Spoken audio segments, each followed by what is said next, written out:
సాధారణంగా మేనత్త, మేనమామ అంటే తల్లిదండ్రులుగా భావిస్తూ ఉంటాం. కానీ మేనత్తతో అక్రమ సంబంధం ఏర్పరచుకొని తన మేనమామను దారుణంగా హత్య చేసిన ఒక యువకుడు. ఈ సంఘటన విజయనగరం జిల్లా తిరటం గ్రామంలో చోటు చేసుకుంది. సాయి అనే ఒక యువకుడు తన మేనమామైన కృష్ణని మేనత్తతో అక్రమ సంబంధం ఏర్పరచుకొని దారుణంగా హత్య చేసి చంపేశాడు. అయితే ఇది సాధారణ హత్యే, ఎటువంటి నా హస్తం లేదు అనే విధంగా తన కుటుంబ సభ్యులను నమ్మించాడు. అయితే పోలీసులకు అనుమానం వ్యక్తం అవడంతో ప్రస్తుతం సాయి కోసం గాలింపులు చేపడుతున్నారు. ప్రస్తుతం సాయి అయితే పరారులో ఉన్నట్టు కూడా తెలుస్తుంది. ఈ సంఘటన గురించి మనకి మరిన్ని వివరాలు ఇవ్వడం కోసం మన ప్రతినిధి వంశీ లైన్ లో ఉన్నారు. వంశీతో మాట్లాడి మరిన్ని విషయాలు తెలుసుకునే ప్రయత్నం చేద్దాం. వంశీ, చెప్పండి, అయితే అసలు కేవలం సాయి మాత్రమే ఈ హత్య చేశారా, లేదంటే ఇంకెవరైనా హస్తమైన ఏదైనా ఉందా? ప్రతిష విజయనగరం జిల్లాలో కిరీటంలో దారుణం జరిగింది. మేనమామను చంపేసిన సాయి అంటే మేనల్లుడు చంపేశాడు. మేనమామను ప్రత్యేకంగా మనం చూస్తే తండ్రిలా భావిస్తా ఉంటారు. బట్ కానీ ఇక్కడ అక్రమ సంబంధం వల్ల మేనమామ భార్యతో అక్రమ సంబంధం పెట్టుకున్న సాయి అంటే మేనల్లుడు అత్తతో సంబంధం పెట్టుకున్న విషయం కృష్ణకు తెలియడం వల్ల, మేనమామకు తెలియడం వల్ల చిన్న వాగ్వాదం జరిగింది గతంలో. జరిగిన తర్వాత కొంచెం కోపంగా ఉన్న సాయి ఏం చేయాలో అర్థం కాని పరిస్థితిలో ఎట్లయినా అత్తని దక్కించుకోవాలి, మేనమామను అడ్డు తొలగించుకోవాలని ఒక ప్రయత్నంలో, అంటే ఎవరికైనా చెప్తారా, ఫ్యామిలీ మెంబర్స్ చెప్తే అని అవుతుందా, వాళ్ళ అమ్మ నాన్నకి చెప్తే అని అవుతుందా ప్రాబ్లమ్ తో తను ఒక ప్లాన్ స్కెచ్ చేసుకొని, ఒక మైండ్ స్కెచ్ చేసుకొని తను ఒక మేనమామ అంటే కృష్ణ అప్పటికి మద్యంలో ఉన్నట్టుగా ఫుల్, అంటే తను బాగా తాగున్నాడు, తనకి కొంచెం కూడా స్పృహ లేకుండా ఉన్న టైంలో అదే ప్లేస్ లో మన సాయి కూడా ఉండడంతో గొంతు పిసికి ఊపిరాడకుండా చంపేశాడు సాయి. ఇది ఎవరికి అనుమానం రాకుండా ఊర్లో మేనమామ చనిపోయాడంటూ ఇంటికి తీసుకొచ్చాడు.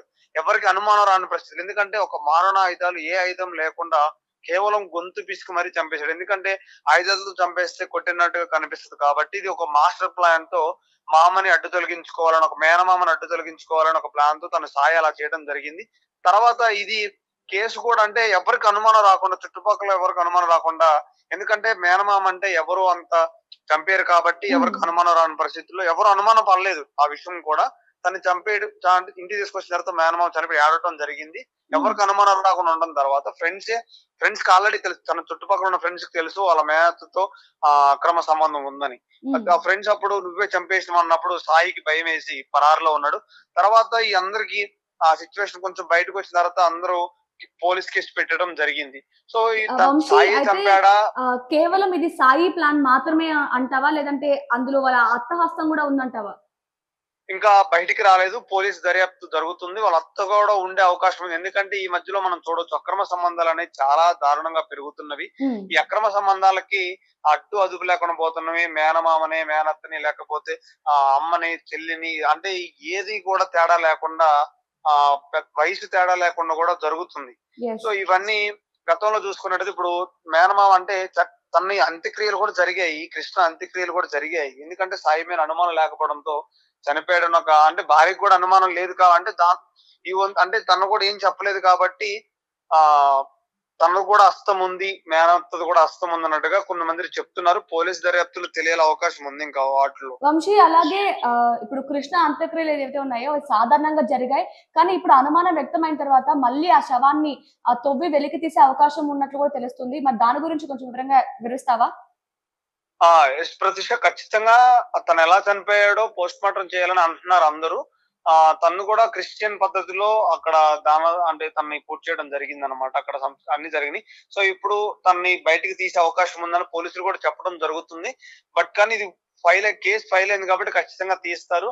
తను ఎలా చనిపోయాడు, ఒక్కలే చంపేశారా, ఇద్దరు చంపేశారా, ఏ విధంగా చంపారనేది పోస్ట్ మార్టం తెలిసింది కాబట్టి ఖచ్చితంగా వెలికి తీసే అవకాశం ఉంది. దీంట్లో ఏంటంటే సాయి పరారులో ఉన్నాడు. పోలీసులు కూడా పట్టుకునే సాయి పరారులో ఉండడం, పోలీసులు పట్టుకునేంత వరకు కొంచెం చూడాలి. మరి కేసు ఎంత వరకు వెళ్తుంది, సాయి దొరకడా లేకపోతే ఒక్కడే ఉన్నాడా, ఎన్ని విధాలుగా జరిగింది అనేది పోలీసుల కోణంలో తెలియాల అవకాశం ఉంది.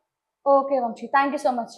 చూసారు కదా, మరి సాయి అయితే ప్రస్తుతం పరారులో ఉన్నట్టు కూడా తెలుస్తుంది. మరి పోలీసులు కూడా సాయి కోసం దర్యాప్తు చేస్తున్నారు. మరి ఒకవేళ సాయి దొరికితే సాయిని ఏ విధంగా పోలీసులు కస్టడీలోకి తీసుకుంటారు, మరి ఈ కేసు ఎంతవరకు వెళ్తుందని కూడా మనం చూద్దాం.